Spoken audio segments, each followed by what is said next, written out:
Proses gugatan cerai Ruben Onsu dan Sarwenda masih asyik video call bareng. Ada peluang rujuk?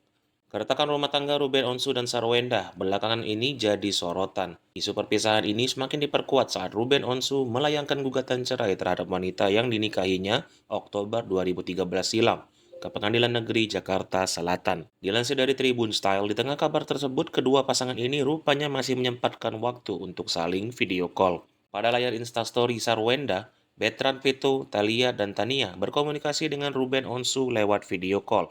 Wajah mereka memancarkan keceriaan, tak terkecuali Ruben Onsu.